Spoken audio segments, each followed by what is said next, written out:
everyone, Ivy League Gaming here, and today we're playing Watcher of Realms.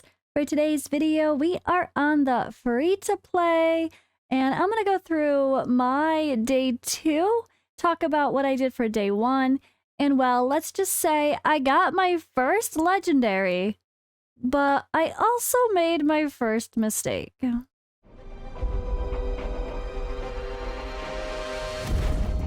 finest blood for the most untainted soul. Alright, so this is day 2 of the free-to-play series, free-to-play 1 hour a day. I gave a little bit of an introductory video, I guess. I made one for the other day, and well, if you haven't already seen that, that kind of explains it well. I'm going to try my best not to over-explain it every single time, as if you're here, you know. If you haven't watched the first video, go watch the first video of the series that just introduces the new series. So yesterday I did a live stream for this, but I do find that to be pretty distracting. Although I want to do the live streams as much as possible, but when I live stream, I'm definitely going to stretch the time of 1 hour a day to 1 hour, 20 minutes, 30 minutes, maybe even a little more sometimes, just because there's not that pure focus of grinding. But today what I did was I actually recorded my progress. I went over, I'm like an hour and 18 minutes or so of what I actually recorded. There were a couple pauses anyway, and yeah, there was a couple things at the end that I kind of was a little slow with dealing with, and I almost forgot to do Guild Boss. So I went back to do that, but I'm not going to hold myself to like oh my god, you have to stop at 1 hour on the dot, because there's going to be some days where maybe 50 something minutes in, I feel like, you know what, that's a good place to stop for today, let's just leave it at that. Or there's going to be days where I barely log into my dailies and close it if I don't have time to really grind because it's just a busy day. And that's the whole point of this series. I want to make something relatable for those people that have less than 2 hours a day to play a mobile game, which is probably the majority of people, because that's what mobile games are for. They're like your side entertainment. Now, luckily, this game is amazing and we have a PC client, so that's what I'm here on, and that's what I recorded on. So I went into day 2. We're account level 7. My next storyline progress was to get a healer to level 15. And yeah, I first went in to do my, well, collect this, and let's do our summons. So I knew I had a 10 pull of summons, so I figured we should get that out of the way first. So I am going to show you guys all my summons that I do, and a couple of the other, like, I guess, progress along the way, and how I'm finding my team synergy, working with different new heroes that I've never worked with before, which I think is the best. Alright, so we got a 10 pull for day 2. It's our first Dolan. I'm not so sure I'm going to use her, because I kind of used her early on in my last account, so Azoth I would prefer not to use unless I get really desperate for mages. Medan is perfect. We got a Medan, so I was worried about having that second healer. I was starting to use Lily, but now I can use Medan and Lily, so at least there's that. Lily is not the ideal healer, but she's going to be better than Camille and some of the other options. Although Camille is easy to build, plus you can build them for sake of the fusions, but I don't know how much of the fusions I'm actually going to do. I might try to fuse Lightlock and actually get him involved on this account, because I never used Lightlock on my real account. Not once, not yet. He's not built at all. So it might be kind of fun to use him because I never did before, and he's easy to get for free for everybody. But yeah, my focus was going to be right to Medan to work on this hero's path. So then we just had to go in and clear some more campaign. I'm going to kind of go through some of that. I did go a little bit of baby gearing. I really think this little baby gearing, as I want to call it, by just starting with, let's see right here, going into the shop, buying this blue gear, was really, really helpful for me. It just really made it a lot easier to, I don't know, progress without worrying about 3-starring. Just having some 4-star, or sorry, some blue gear that's level 4 made it a lot easier. So this is kind of the little team I'm working with here.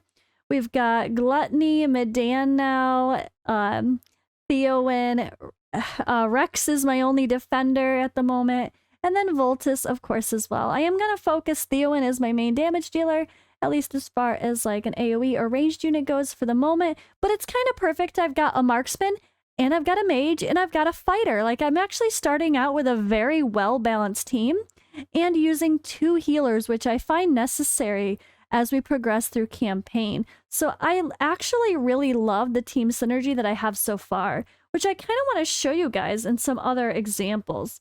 Maybe I can fast forward a little bit. So I did unlock joining a guild, of course, and I joined Celestial's R, which is now Celestial's Wrath, which is perfect because Wrath is like the ultimate perfect free-to-play hero. So we got what? We got Volca, we got Wrath. I mean, you could argue Abomination, but you technically still need to pull those heroes, but he's still pretty free-to-play friendly, I would say. But yeah, I love that I'm in a clan called Celestial's Wrath because I love Wrath so much and I can't wait to get there. So my guild boss is obviously going to be pretty limited, but let's fast forward. My very first little baby guild boss, we got 48 whole blood drops. That's how it goes in the beginning. But of course I would have another attempt to use later, which I will. Let me kind of skip through. I want to show you guys a little bit more of my progress. So here we are. I started working on the promotions when I could and levels when I could, because for one, the story mode is going to force me to anyway. So that's kind of where I'm at. I really don't think I'm going to build Azoth, but I'm not sure. I kind of want to build people I wouldn't normally choose to build on this account on purpose, just to experiment. But yeah, after doing a little bit more content, we had another 10 pull. So it's time to summon, of course. I love it. So I've got to go through and actually lock some of my heroes. I kind of forgot to do that. Maybe I'll do that at the end here. I'll open up my account at the very end after this recording part and actually, yeah, kind of show you guys where we left off for the day proper.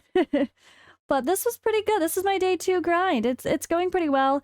I did decide that even though awakening the rares is not the greatest thing and not the greatest return, it's still something. All of the stats early on are going to be helpful, especially very early on. Flat stats are going to be more beneficial than percentages, especially on all these, honestly, not on the blue gear, but just on your low-level characters. When you're only level 30, 40, you're going to benefit more from flat stats than you are the percentages because your base stats are so low because you're not fully starred or fully promoted. That's where you're going to kind of decide to start transitioning your gear once you start to get higher levels and promotions. But when you get legendary and mythic gear, then you can make the decisions. Mythic gear, of course, the percentages are going to be better once you're putting them on level 50 and 60 heroes. But yeah, I started adding friends. If you guys want to add me as a friend, I guess I'm Ivy League Gaming free to play, like with the capitals for Ivy League Gaming. But I could put my number in the description as well. I'd love to have you guys add me as friends. I need friends. Let's see. We progressed a little bit. We did the experience raid. This one I'm loving. So I really loved my synergy for pushing this endurance raid.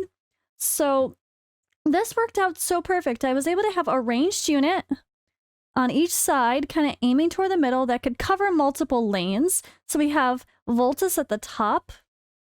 And then I had Gluttony in the middle to be the damage dealer for anyone that actually made it around.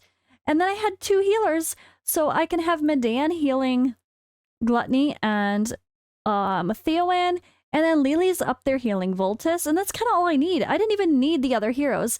Now, to be smart, I should have taken, I gotta put Gluttony back 1 spot, which is what I think I did in the very next round. And I also could put Rex behind Gluttony just as a backup in case anyone else squeezed through. But honestly, the progression was pretty quick and easy through chapter 3. No problems there, including in these lower stages of the endurance. I didn't have too many problems yet either. This was really fun, and I really liked seeing, again, getting used to a different setup, getting used to different team synergies, and using heroes I've never used before, like Gluttony and Lily, and even Voltus I used very briefly. So it's fun to properly, at least in my head I'm planning to use him, unless I get some really crazy mages that change that. So now this time I decided to put Gluttony 1 space back because Theowan and Voltus will be able to hit that middle spot in front of Gluttony, so that's just, but if the characters aren't there, might not necessarily hit them. So that just gives one more spot where 3 characters can attack the enemy in that one middle choke point. So this was really fun. I'm loving this. I'm just loving seeing, you know, like using different characters. I know I kind of repeat myself, but it's so true. It's fun so far, and I wasn't sure how I was going to feel about only playing for an hour or so a day. But I'm liking the challenge. I'm trying to progress quick as I go along, and I'm enjoying, I'm just going to take whatever I get. And if I don't get anything crazy good, I'm not going to be mad. I kind of want to get mediocre characters, or at least stuff that would be easily obtainable for most people. So we were able to keep pushing. I had to do one more stage of the endurance, which I did, no problem. So we're going to move on here. And then I had to do another, let's see. I had to get another healer to promotion grade 2, which meant I had to get some more endurance materials to get mid-dan to promotion 2. So unfortunately, I had to go farm for that. So that was no problem at all. The board changed a little bit. So I just changed my strategy a little bit and put a defender and a fighter on the sides blocking the portals, and then had the 2 ranged units kind of both covering the middle lane as well. And then, yeah, they'd be back up if the people went around too. So really, I think I had good coverage, and I'm enjoying going through the stages of campaign again. It's kind of fun. But all right, we unlocked some more stuff. Let's go through here. I'm up to rank 2, right? So let me kind of skip through. 3-8 was where we were working on. All right, pushing more campaign. I think we had to get through 312 for the sake of our mission anyway.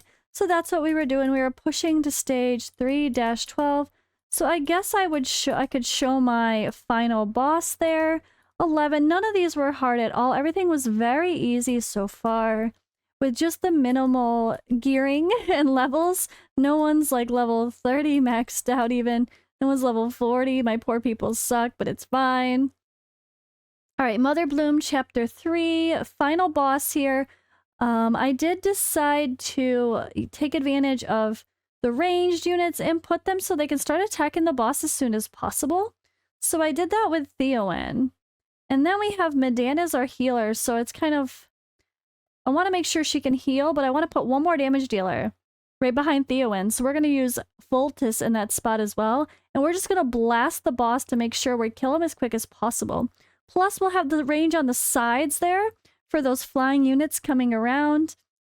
And this worked pretty quick to start taking out the boss. So a very easy chapter 3. And then we had another healer. So this little core alone was kind of all I needed for the beginning. But then there's these guys coming at the bottom, and they will at the top. So I did need to go ahead in and throw some sort of ground unit to prevent those ones from popping into the portal. But it wasn't so bad, honestly. Not so bad. And then I just threw the other fighter up at top. And yeah, that was it. This was all I needed. So after that was done, all of the rest of the units were at the bottom. So I really could have... I actually ended up despawning them, the 2 at the front, because they're doing literally nothing. But I didn't need to either way, because these 2 little fighters are handling their lanes just fine, which was also fun to see. So yeah, I just spawned them, but I didn't need to. So we finished stage 3-12, unlocked more of the hero's path. We did summons. 4-1 we had to do for the sake of pushing forward and unlocking some more content, which was very easy. But I did decide to start adding Autumn to the mix at this point. So Autumn has some cool buffs, so I really want to get her involved as just a booster for the team. So I decided to level her up a little bit. So we got Autumn involved. We added a few more levels to people, a few more skills to people, like just trying to work on what little bits I can over time. But yeah, nothing crazy, just little baby gear, doing what we can to progress. So we went into chapter 4. Not so bad. It was pretty easy. So adding her to the mix isn't really going to help too much now, but we'll get her levels up. And once we start getting some crit rate on people, we'll really see her boosting actually making a pretty good impact on the team damage. So she's kind of just a booster for the allies, but she's not going to be doing much herself. She kind of just stands there most of the time. But yeah, we unlocked Tide. I'm just going to kind of skip through that. Tide's pretty simple. It's kind of a bit of a tutorial for the first run, right? So let's just skip through that. Let me go through here. All right, so this was kind of where I was wrapping up my day. And we did the Tide, we did the 3, and then I quick claimed. And I just went through to clear red dots pretty much. And then I had to do a little bit of experience raid for the next milestone. So instead of just doing it at the lowest level, I went in to do stage 4, and then we moved on from that. And then, yeah, I went to do a guild boss battle again. That's kind of how I finished the day. So here we go. I went in to do one more guild boss battle with the same team. Just a couple, I think just Autumn added in. But again, she's not going to be boosting too much because we're not exactly critting like crazy. But hey, still good to have her involved. And we did a little bit better. Let me skip to the end of that. So here we go at the very end, just 55 little blood drops. Now the hard part is I only have one stone left, but it's not going to get me to the final chest. So there's kind of no point to even use it, unfortunately, for the day. Which is a really big bummer, honestly. It's kind of a wasted stone. But I'm in a brand new baby guild that just opened that only has like 3 people in it. So if we have anybody else that has just started an account and wants to play along with me, or if you decided to start a free-to-play 1 hour a day along with me too, and you want to join our guild, we do have spots in the Celestials. You just need to join the Discord and give yourself the role for Watcher of Realms, and then go to the I Need a Guild section and say you're a new player, say you're looking to join a new guild, and whatever it may be. But yeah, we have a brand new baby guild that needs some help downing easy boss, but it should fill up pretty quick. But hey, little baby account's rocking. It's trying. I feel like I'm doing pretty good here. But yeah, let me actually show you guys something crazy, right? I had a 10 pull with diamonds. We know there's that chance. You get a legendary early. I think it's before 70. It might even be before 60, but I've heard some people say 70. So the first legendary on my free-to-play account is... Well, we can make Abomination. So I got Abomination on the free-to-play as my very first legendary, which is kind of perfect because he's one of the closest legendaries that you can say is free-to-play friendly, because if you get those epics, you can fuse him pretty early on. Whenever you get the epics, right? You can fuse him. It's not exactly free-to-play, so to speak, or a free hero because you still have to pull the epics to fuse him. But I really like that he's my first legendary because he's an example of someone that is more attainable than the average legendary overall. And there was another copy of Medan, which is really funny. And that's where I actually make my first mistake. So we did get a Narvi there. I will save her in case I want to get her involved. We got our first Cuke. I will definitely save him as well. Probably use him in Guild Boss early on, but that's a tomorrow thing. And another Medan. So we had 2 copies of Medan on top of the one I was already using. We got to get a little bit more rewards in the beginner training event. And this was just kind of my cleanup for the day. And I gotta show you the mistake. Let me just skip to the mistake. So right here. Okay, ready? My first mistake on my account. I got excited. So first we go in, and of course I'm gonna blast Abomination with all the levels I can give him, right? Because of course he's gonna be used instead of Gluttony as my primary fighter. Oh, but wait. Get back there. I have to go do the Awakenings for Medan. So I just get excited and I click the wrong Medan. And I awaken a level 1 Medan.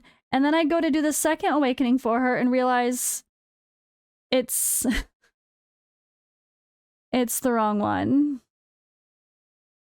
I accidentally awakened the wrong Medan. And then I was going to go and do that. But then I was like, wait, no. It's easier to get a couple levels into the hero and get her back up to level, what, 25? And one more promotion or two than it is to guarantee I'm going to get another duplicate of her. So what I decided to do was actually go to... nope. So this is... Okay, this was my debating. This was my funny debating. But yeah, I did decide to go to the other Medan that is already awakened because those are harder to get than a few levels and a few promotions. So I had to crunch my Medan that was already worked on. But thank God it wasn't worked on too far. She was still only 4-star. I hadn't taken her to 5-star yet, thank God. But yeah, awaken to Medan with my first silly mistake of crunching the wrong one. But luckily it really wasn't a big deal because it's not exactly going to take that much to get her back to level 25. And promotion-wise, I just need to go farm for like one more promotion, then she's back where she was, which is only 1 or 2 runs. It's really not a big deal. The gear's back, that's no big deal. And yeah, that was kind of it, guys. That was my oops for the day. So I have an Awakened to Medan already, though. That's amazing. She just accidentally has 1 promotion less than she should and lower levels. But that's what I'll deal with that tomorrow. I have to do promotion raids literally for the sake of my next hero's path. So I'm just gonna fix my slightly broken Medan. And then yeah, Abomination here is definitely gonna get some love. I can't wait to be able to work on him. Of course, the promotions I have to start working on too. I luckily didn't really put anything into Gluttony yet, so he's gonna be my primary fighter. It's just really fun to get a cool legendary that's actually one of the closest I could ask for, as in, like, free-to-play friendly and relatable. So, and he's gonna be so good for my guild boss. I'm so excited for that. Now I just really have to go through and maybe save a few more people. I already saved 1 Decimus. I gotta save that Cuke. I'll save him for the sake of the Lord bonus. Save an RV, but I don't know if I'm really going to worry about my fusions or not, honestly. Just maybe Lightlock at best, because I do think Lightlock is someone that's really fun and quirky and can be used in some really good content, at least up through like level 18 dungeons, but he's definitely going to fall off at level 19, 20, 21. But just getting to those points, I think he's going to be really helpful for. And I'm obviously not exactly stacked in mages yet. I've got Voltus as a mage, and that's it. And I don't want to take him past level 50. I've got Theowen as an AoE marksman. And I'm going to need some help in the AoE and damage category. So I think Lightlock might be the answer. But yeah, that's where I've got for the sake of 2 days of playing. With only about an hour each day, we're 58 summons into this little account, and I'm really enjoying it, and I hope you guys enjoy following my process. I will probably do some more live streams over the next few days for the series as well. I'll probably go back and forth between doing little catch-up videos and doing a live stream. I'll mix it up, you guys. I'll mix it up, so if you're not there for the live streams, yeah, I'll give little updates, so... Thanks for watching my free-to-play 1 hour a day little fun journey. Again, feel free to try to join our guild, but do join the Celestials Discord, and we will get you all sorted. I will link the Celestials Discord below so you can join our cluster and our guild, and I'll see you in the next video.